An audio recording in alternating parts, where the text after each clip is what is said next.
Maunawaan natin ang halaga ng pag-alala sa sakripisyo ng Diyos para sa ating lahat. Yan po ang bagong balita ni Mary Bastasa. Sa paggunita ngayon ng Semana Santa ay isa rin sa mga dinarayo ng mga mananampalatayang Katoliko ang mga itinalagang Jubilee Churches ng Archdiocese of Manila sa panahon ng Jubilee of Mercy. Kabilang dito ang Manila Cathedral sa Intramuros, National Shrine of the Sacred Heart sa Makati City, Archdiocesan Shrine of the Divine Mercy sa Mandaluyong City, Our Lady of Sorrows Parish sa Pasay City, at ang Santuario de Santo Cristo sa San Juan City. Sa mga simbahang ito, inaanyayahan ang mga Katoliko na magsagawa ng banal na paglalakbay o pilgrimage. Cardinal kasama ng kanyang council ang nagpasya ng bawat city ng kanyang diocese, ang Diocese ng Manila ay nagkakaroon ng isang Jubilee Church. Pinangatili nila ay ang mga simbahan na may kaugnayan sa diwa ng Jubilee of Mercy sa awa ang kabak ng Diyos. Kung dahilan kung bakit sa San Juan, napili nila ang santuario ng Santo Cristo. Dito sa Santuario de Santo Cristo magsisimula ang pilgrimage sa pagpasok sa Porta Sancta o Holy Door kasabay ng pagdarasal ng Prayer for the Year of Mercy.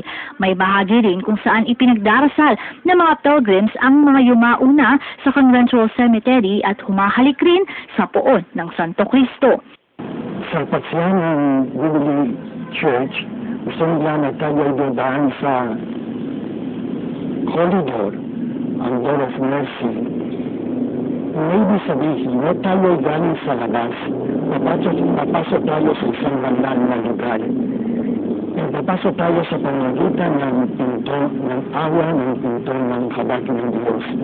Pero gusto ng Papa na namamalayan natin itong pagpasok natin sa isang banal na lugar, yung matatapang natin ang awa ng Diyos. Ayon kay Father Jesus Pro ng Santuario de Santo Cristo, mahalagang maunawaan ng bawat Katoliko ang kahalagahan ng pagbibigay awa sa panahon ng Kwaresma.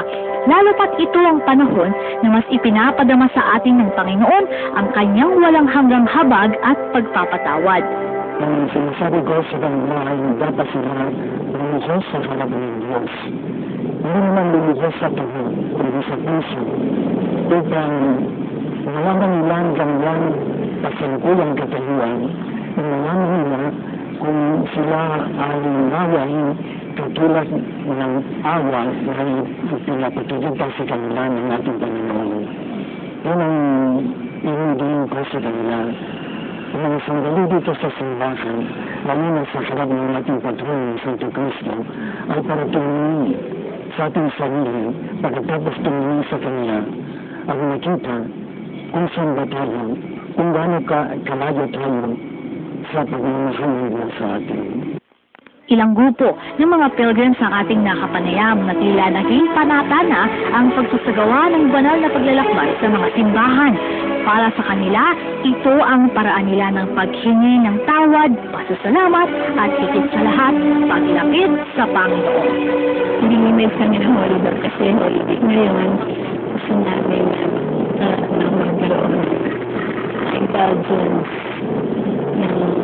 para kami kaawaan ng Panginoon sa aming mga kasalanan. Sacrifice namin, saka marami kaming kahilingan na Pagkakataon sa mga problema. Gusto ibibigay mga kasalanan na kailangan isurrender mo sa Kanya. Mary Bastasa, News Team 13.